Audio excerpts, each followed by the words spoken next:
Continuing a trend from our recent comparison videos, we're going to use the 12 square graphic from our overall ranking video as we discuss today's comparison. Starting with accuracy, both the SIG P238 and the SIG P365 380 are on the plus side of accuracy as far as 380s go. They are both extremely accurate in my experience, and I think both the trigger and the sights have a lot to do with that, which we'll come back to here in just a moment. With that being the case, let's move on to square number 2, reliability.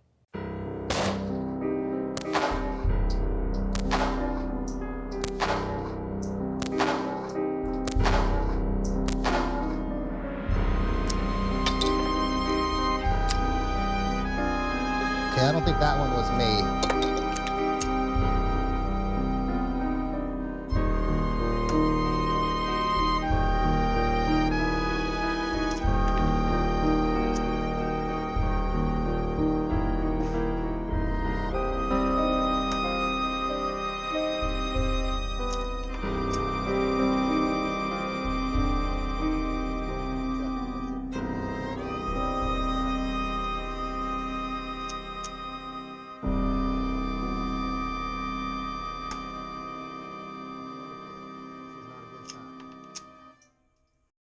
The P365 380, for a while we were on the struggle bus going through the break-in period with the hollow sun attached, but once we got through the break-in period, the firearm has been near flawless since. The P238, on the other hand, we're still mired in a bit of the struggle bus, and at this point, the firearm is not as reliable as we would like. In terms of recoil, both of these firearms have mild 380 recoil, though the advantage goes to the SIG P365 380. A lot of that is advances in technology. You have the more robust recoil spring, a firearm designed to be catered more towards the easy rack, easy recoil crowd than, say, in past generations.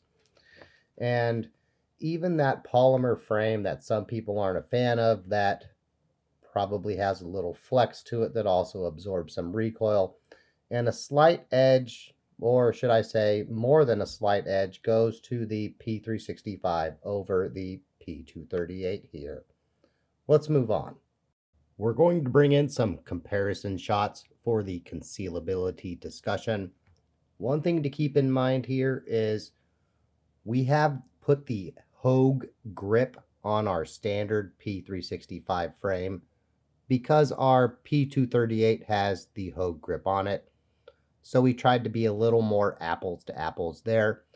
We're also going to show you the size of the SIG P365 in relation to the P238 with an XL grip attached to give you two different versions, because the P365 is a very versatile firearm. As you can see, depending on your P365 setup, you can get reasonably close in size to the P238. However, there is a clear advantage as far as concealability goes to the P238. Clear, slight, but clear. Comfort in the hand is one area that can be key to having a positive performance experience with your firearm. And with both firearms today, the extremely customizable nature of the grip lends them to fitting, well, many people's hands and being shot well. With the P238, you can change the grip panels, you can add things like the Hogue grip, magazines with the pinky extensions, and you end up with a firearm that will fit many hands. In similar fashion, the P365, between the interchangeable grip frames, additions of things like grip tape or grip sleeves, and again, you have a firearm that will be comfortable to shoot in many people's hands. So on one hand, it seems like a tie, though I'm giving the advantage here to the P365 for the simple reason that the fire control unit, which we will show here, is the serialized portion of the firearm compared to the lower frame of the firearm. And you have many more options at the end of the day to fit your particular grip with the P365 compared to the P238. It is what it is. Moving on. Having a set of sights that work for you go a long way towards having an accurate firearm, and luckily for us, both of the firearms in today's video have replaceable iron sights. Both also come stock with the SIG light night sights, which I think are actually pretty decent sights as far as iron sights go. As far as iron sights, I'm calling things a wash, though as far as overall sights go, being optics ready, the P365 is the winner in the sights category in today's video.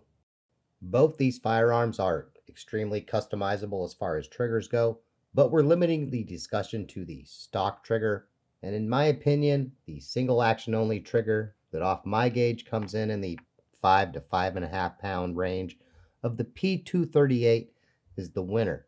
It's a little more crisp, but has a little better tactile feedback off my particular firearm for me, so that wins. This is also a good slide to highlight the differences between the 1911 style P238 and the striker fired P365. On the P238, you can see the 1911 style trigger, magazine release, slide release, safety, and hammer, though no 1911 grip safety, so keep that in mind. Whereas on the P365, you can see the low profile controls for the slide release, magazine release, and takedown lever. Striker fired, so there's no external hammer, obviously. Capacity is one of the easier areas to break down in today's video. The single stack versus double stack nature of the firearms means the P365 is the winner as far as capacity goes in today's video. Moving on. With the P365 showing no signs of slowing down anytime soon on store shelves versus the P238 maybe knocking on heaven's door, and while these two firearms are very easy to break down and clean, the question of parts availability and, say, replacement recoil springs in the future, I think is a question to be asked. The manual for the P365 recommends changing the recoil spring every 2,500-ish rounds. The manual for the P238 is silent on the topic. There are corners of the internet that recommend changing that at 1,000 rounds or less. If you can't get recoil springs in the future, that's going to be problematic. So at this time, edge goes to the P365. Moving on. At one time, more than 20 different cosmetic versions of the P238 were available, so it's currently going to be in the lead as far as that goes, though SIG has shown no aversion to pumping out different cosmetic variants of the P365, so who knows, in the future, it's possible the P365 overtakes the P238 in this regard. Let's move on. When you factor in that you can cock the hammer on the P238 to lighten the load, it is, in my opinion, in the easy rack category. But in terms of light recoil and, we'll say, age-friendly sights, in my opinion, the P365 380 has the advantage here. It has less recoil, and by virtue of the optics ready slide, more optics options available for those who have aged eyes or whatever else may be the case. The biggest hurdle the P238 faces in 2024 is value.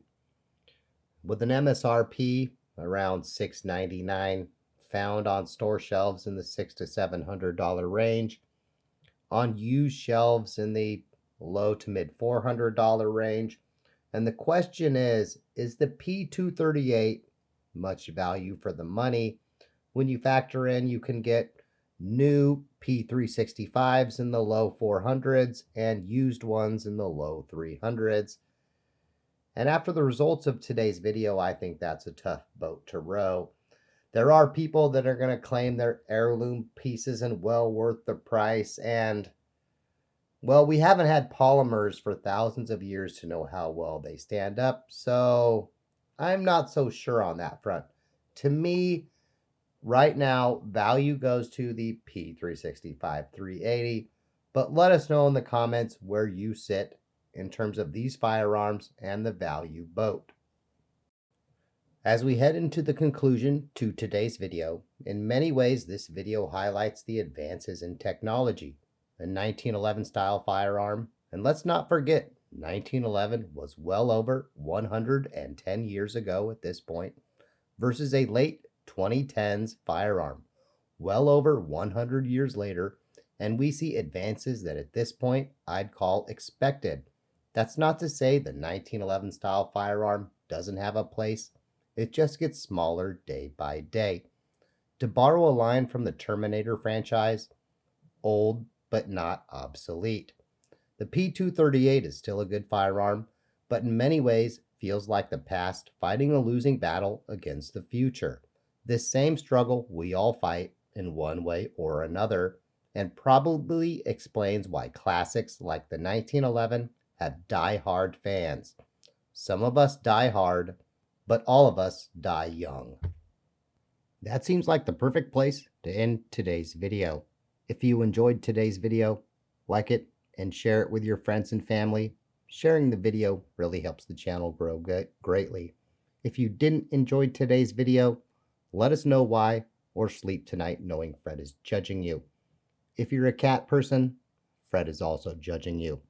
Cat person or dog person, either way, I'm glad you made it this far. Thanks for watching, and as always, have a good day.